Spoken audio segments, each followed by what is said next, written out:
پھانسی سے ایک رات پہلے جب جیلر محمد یوسف کی کوٹڑی میں داخل ہوا تو اس کی آنکھوں میں ایک عجیب سا ٹھہراؤ تھا۔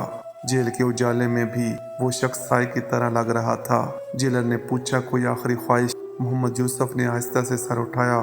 اس کی داڑھی میں سفیدی پھیل چکی تھی مگر آنکھوں میں وہی تیزی تھی جو 20 سال پہلے تھی جب وہ جھنگ کی گلیوں میں موٹر سائیکل کی آواز سے پوری بستی جگا دیا کرتا تھا۔ اس نے کہا، جیلر صاحب، مجھے جیل کی چٹائی پر نیند نہیں آتی۔ زندگی کی آخری رات ہے، میں آرام دہ بیڈ پر سونا چاہتا ہوں اور بیڈ پر برف کا بلاک بھی رکھا جائے۔ جیلر ٹھٹک گیا۔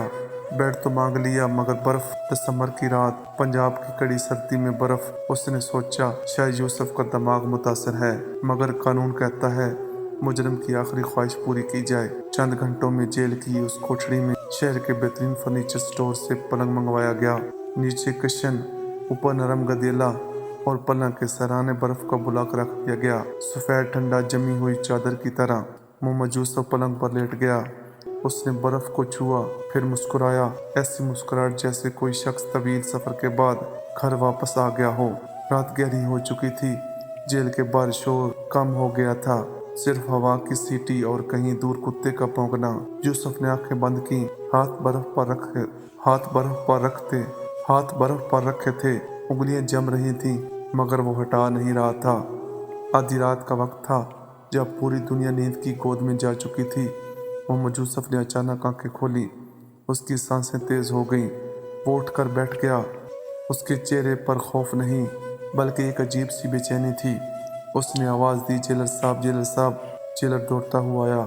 اس نے سوچا شاید موت کا خوف ہے، شاید پھانسی کا ڈر ہے، مگر یوسف نے کہا، وہ خط میری الماری میں کپڑوں کے نیچے، وہ خط لا دیں۔ جیلر حیران تھا مگر وہ گیا، الماری کھولی۔ کپڑوں کے نیچے واقعی ایک پکڑ تھا اور اس میں پرانا زیادہ پڑ چکا خط۔